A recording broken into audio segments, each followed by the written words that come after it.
Welcome back, dear children. Okay, yes, we saw about the Akbar. Okay, yeah, the one of the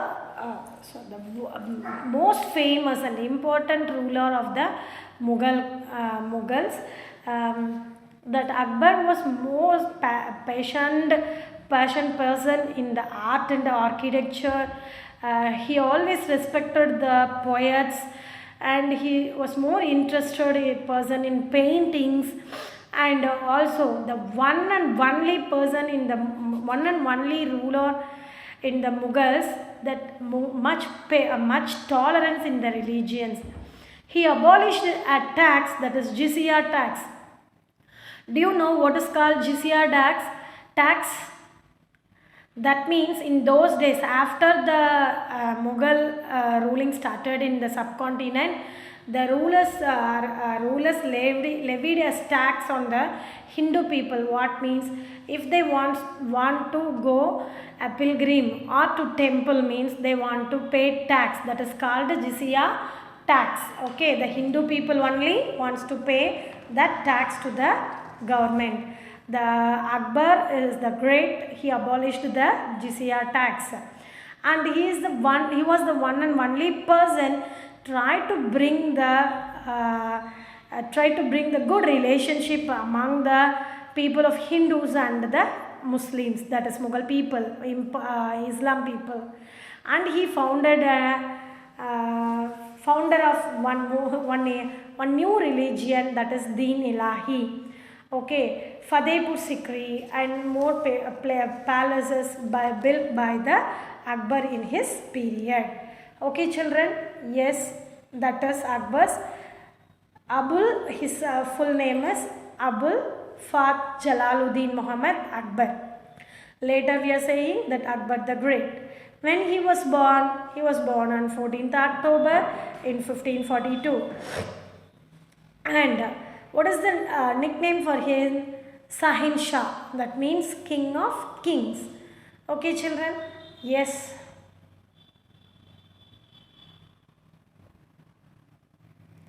Listen it before a small video.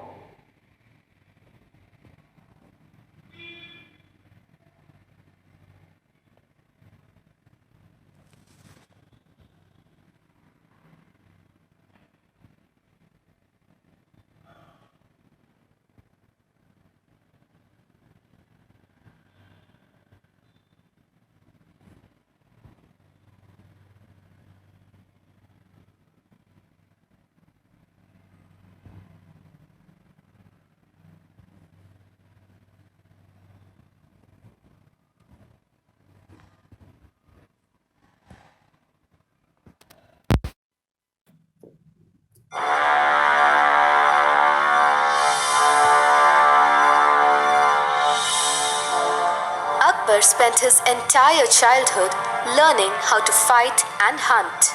He had no interest in learning how to read and write. However, Akbar was the only Mughal emperor who was illiterate and still had a penchant for knowledge. Akbar was made king at the age of 13 after the death of his father. Akbar was with Bairam Khan at the time of his father's passing, and Bairam was made regent as Akbar was too young. On many occasions, Bairam led campaigns on Akbar's behalf to expand the kingdom. Hemu, the Hindu minister of an Afghan prince, Adil Shah, was waiting for a chance to defeat Akbar. Hemu attacked the kingdom of Delhi and emerged victorious, crowning himself the ruler of Delhi. In retaliation, Akbar launched a scathing attack in the Second Battle of Panipat. The two armies fought valiantly, and it seems as if the Mughals were fighting a losing battle, until an arrow hit Hemu's eye and he fainted. Hemu's men thought that he was dead and put down their weapons, accepting defeat. Akbar became king again. He won many more battles and added more regions to his kingdom, stretching from the Indo-Ganges basin to Kashmir and Afghanistan all the way down to Bengal in the east and part of Deccan in the south. Although Akbar was a young king, He was shrewd and organized. He got rid of all his ministers whom he felt were overambitious and were looking to covet his position. He removed restrictions on religions and allowed his people to practice the religion of their choice without having to fear for their life. In spite of being illiterate, Akbar was surrounded by scholars such as Birbal, Abul Fazl, and Tansen, who were all part of the 9 gems or Navratnas. Akbar also took keen interest in religion, music, painters, poets, and philosophy. He had a huge collection of books and manuscripts and was also owner of a number of artworks from across the region. His biggest accomplishment, however, lied in architecture. He built great structures like the Jama Masjid that stands tall even today. He even built a palace for his wife close to the Hawa Mahal. Akbar fathered 3 children, Jahangir, Murad, and Danial. Jahangir was the only surviving son, as the other 2 died very young. Jahangir and Akbar did not share a very good relationship and were at constant loggerheads with each other. In 1605, Akbar fell very ill and died a slow death. He had managed to bring parts of East, West, North, and as well as South India under his rule in his tenure. Akbar's rule is greatly noted for the wealth of learning and culture that existed in his time. He was also admired for his bravery and wisdom.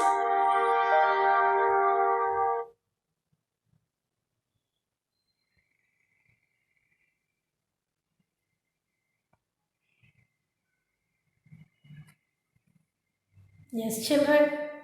Yeah, please wait. Yes.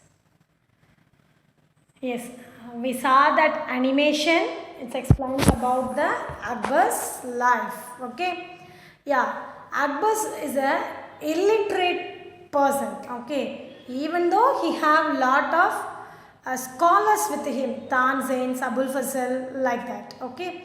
He was the only person of the caste religious tolerance. He allowed all the peoples to follow their religions in their own way. And also the problems for Akbar is their brothers. So he fought a lot of war with his brothers to bring their control. And also Bairam Khan was the guardian because Jalaluddin came to throne in his 13th year itself. So Bairam Khan was his guardian and he helps to bring the Akbar to his throne, and also sometimes he is ready to capture his place.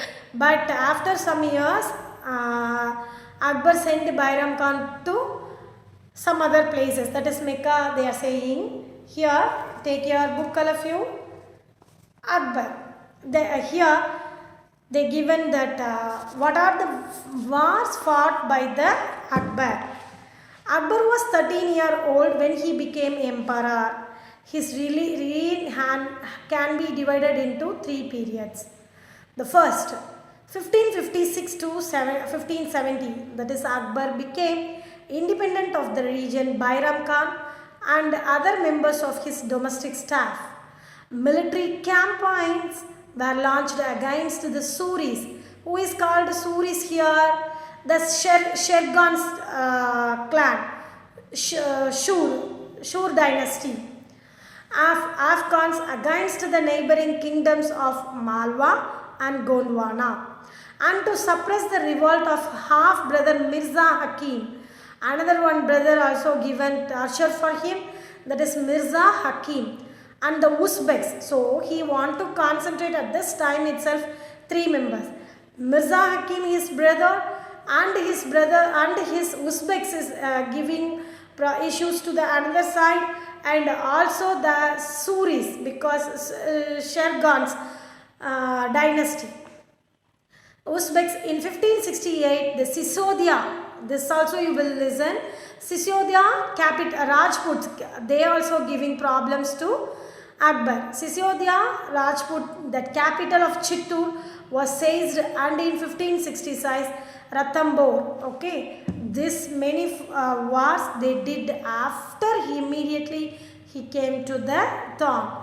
Then second one, 1570 to 1585. Military campaigns in Gujarat were followed by campaigns in the east in Bihar, Bengals and Odisha. These campaigns were complicated by 1579, that is 1580, revolt in support of Mirza Hakim. Then Hakim, 1585, this time that Mirza Hakim helped him to capture these Bengal, Bihar and Odisha. Then 1585 to 1605, the expansion of Akbar's empire campaign were launched in the northwest, that is Kandahar was seized from Safavids. Okay, this king already helped to the Humayun, Safavids. Kashmir also annexed by the Akbar to his control, and also after the death of Mirza Hakim. Campaigns in the started and Berar, Khandesh and parts of Ahmednagar that were annexed by the Akbar.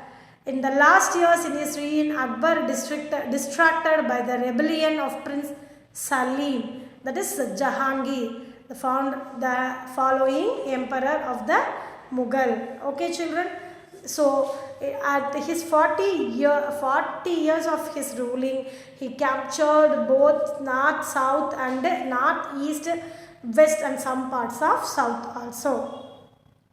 Okay, yes, the Mughal Emperor Akbar shows in Rajput's warriors, that is Jaimal, during the stage of Chittagong in 1567.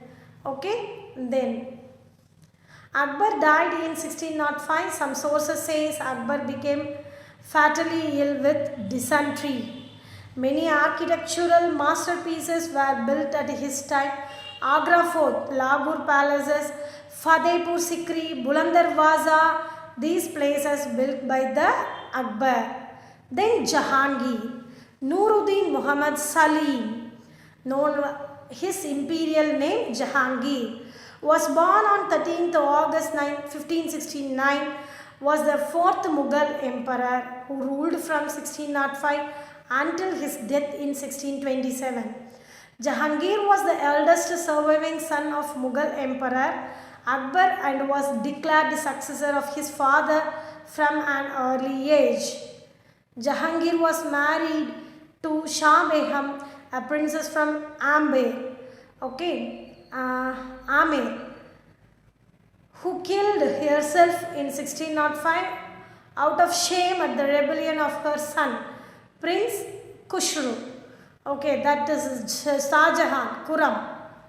That celebrations at the accessions of Jahangir in 16th century, when Akbar was away from his capital and on expedition, Salim broke into an open rebellion. Rebellion means a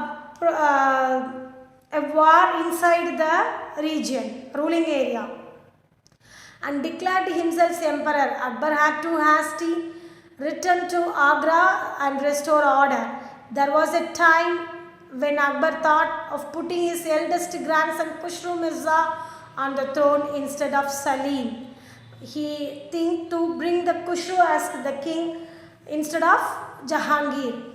Jahangir openly rebelled against his father, that is Akbar at first, but was eventually reconciled, and on Akbar's death in November 1605, he assumed the throne. Okay children, yes, we can revise the Jahangir again, no need to worry. Today's let's revise, there is no question for you, you just do the map work I am giving for you.